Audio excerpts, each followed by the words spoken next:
Dear students, welcome back my YouTube channel. आज हम आपको पढ़ाएंगे टेंस के बारे में। वैसे भी टेंस की जानकारी आप सबको होगी। इस टेंस में हम एक महत्वपूर्ण टॉपिक पास्ट परफेक्ट टेंस लेकर आए हुए हैं और पास्ट परफेक्ट टेंस यह आपके टेंस का सबसे हार्ड टॉपिक है या सबसे कठिन टेंस कह लीजिए। तो इस टेंस की कुछ खासियत को जान लीजिए और इसे कैसे करेंगे ट्रांसलेट, इसकी जानकारी मैं दूंगा। सबसे पहला काम, टेंस जो हमारे होते हैं, टेंस हमारे तीन होते हैं: प्रेजेंट, पास्ट, फ्यूचर। ये तीन होते हैं। हमने इनकी वीडियो अपने YouTube चैनल पर अपलोड किया है। आप सब अगर ध्यान से सर्च करेंगे तो इसकी जानकारी डिटेल मिल जाएगी। हम पास्ट का एक पार्ट पढ़ा रहे हैं जो परफेक्ट टेंस है। प्रेजेंट है वो, उनको प्रेजेंट कहते हैं। था थे थी या ये ई को पास्ट कहते हैं। गागेगी को फ्यूचर कहते हैं। इसी क्रम में हम पास्ट परफेक्ट की बात करें। परफेक्ट का मतलब होता है पूर्ण। परफेक्ट मीन्स पूर्ण यानी कंप्लीट। कोई भी कार्य कंप्लीट हो जाए वह पूर्ण है। इसी क्रम में जैसे वह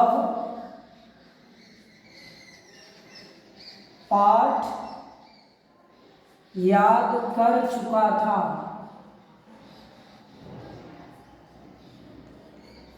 इस टेंस की पहचान चुका था, चुकी थी, चुके थे। इस तरह से कोई भी परफेक्ट हो, चाहे प्रेजेंट परफेक्ट हो, चाहे पास्ट परफेक्ट हो, चाहे फ्यूचर परफेक्ट हो, परफेक्ट में हम लोगों को वर्ब का थर्ड फॉर्म ही यूज करना होता है। ये ध्यान रखना है। और किसी भी सेंटेंस के ट्रांसलेशन का मुख्य भाग SVO होता है। सब्जेक्ट, वर्ब, ऑब्जेक्ट, ये तीन होते हैं। इन्हीं के क्रम में हम सेंटेंस को सेट करते हैं। बाकी अदर वर्ड की श्रेणी में इसके बाद के शब्द लिखे जाते हैं। तो इसका सूत्र होगा अफर्मेटिव का सब्जेक्ट प्लस वर्ब का थर्ड फॉर्म। इसके पहले एक हेल्पिंग वर्ब यूज होता है, तो ध्यान देंगे यहाँ पर हम लोग हेल्पिंग वर्ब यूज करेंगे had plus V3 plus object plus other word. इस क्रम में हम परफेक्ट सेंटेंस, चाहे वो प्रेजेंट का हो चाहे पास्ट का हो, उसकी जानकारी आप कर सकते हैं और इसे ट्रांसलेट कर लेंगे। तो सब्जेक्ट कौन होता है? जो उस सेंटेंस का रोल अदा करता है। जैसे पाठ कौन पढ़ रहा है? वह। पाठ वो पढ़ चुका, तो हम लोग इसकी इंग्लिश पहले बनाएंगे ही। इसके बाद पास्ट परफेक्ट में सारे कर्ताओं के साथ हैड का प्रयोग किया जाता है। तो ही हैड। याद करना की इंग्लिश लर्न होता है। थर्ड फॉर्म इसका लर्न होगा, LEARNT। He had learned A lesson. इस तरह से अफर्मेटिव सेंटेंसों का ट्रांसलेशन किया जाता है। इसी में एक सेंटेंस और आता है जो पास्ट परफेक्ट का मुख्य है। जैसे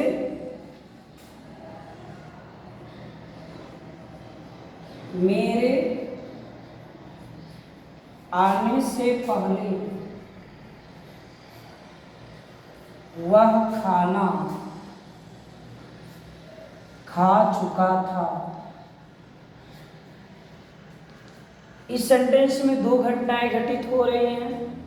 पहले के बाद एक सेंटेंस है और एक सेंटेंस यहाँ। ऐसे सेंटेंसों का परफेक्ट का ट्रांसलेशन करने के लिए हमें एक बात का ध्यान रखना है। सबसे पहला नंबर 1 काम, जब भी ट्रांसलेशन हम करेंगे फर्स्ट टर्म पे इसी को रखेंगे, उसके बाद ये सेकंड में जाएगा। ये प्रीपोजिशन कंजक्शन का काम करता है, कंजक्शन का काम, प्रीपोजिशन में कंजक्शन जोड़ता है दो वाक्यों को। अब देखिए, अगर पहले आया है तो हम इसको परफेक्ट बनाएं। क्या पढ़ रहे हैं? परफेक्ट। पहले शब्द आएगा तो पहला परफेक्ट बनाया जाएगा, बाद वाला पास्ट इंडेफिनिट बनाया जाता है। ये ध्यान देना है। बिफोर अगर आता है तो सबसे पहले हम लोग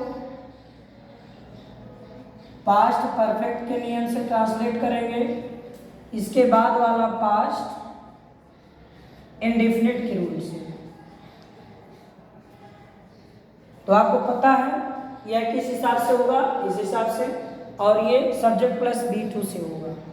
तो यहाँ हम लोग अगर बाद में आएगा तो पहले हम लोग पास्ट इंडेफिनिट बनाएंगे, यानी इधर वाला पास्ट इंडेफिनिट बनेगा, ये वाला बाद में बनेगा। तो जैसे यहाँ है वह खाना खा चुका था, तो हम लोग बनाएंगे ही हैड, ईट का third form eaten, the food, before लिख लेंगे, he had eaten the food before, मेरे आने माने मैं आ गया था। तो यहाँ पर हम लोग क्या लिखेंगे? इसको पास्ट इंडेफिनिट, वर्ब का सेकंड फॉर्म आई और कम का सेकंड फॉर्म केम होता है। ये ट्रांसलेट हो गया। एक बाद वाला भी देख लीजिए, उसके जाने के बाद, उसके जाने के बाद मैं, उसके जाने के बाद मैं पाठ याद कर लिया था या याद कर चुका था। बाद आया है, अनुवाद हम इधरस करेंगे, लेकिन बाद आया है तो बाद में परफेक्ट बनेगा। तो पहले इसको हम लोग किसमें बनाएंगे? सेकेंड फॉर्म यानी पास्ट इंडेफिनिट में। मैं पाठ याद कर लिया था, I learn, LEARNT, learn means याद कर लिया था। I learn A lesson after, उसके जाने, आफ्टर के बाद ये पास्ट परफेक्ट में ट्रांसलेट किया जाएगा, तो वह जा चुका था, माने after he had gone, after he had gone. बस आपके लिए एक छोटा सा वीडियो। ये वीडियो कैसा लगा कमेंट के माध्यम से ज़रूर बताएं, और यदि अच्छा लगे तो चैनल को सब्सक्राइब फटाफट कर लीजिए और वीडियो को लाइक कर दीजिए। वीडियो देखने के लिए बहुत बहुत धन्यवाद।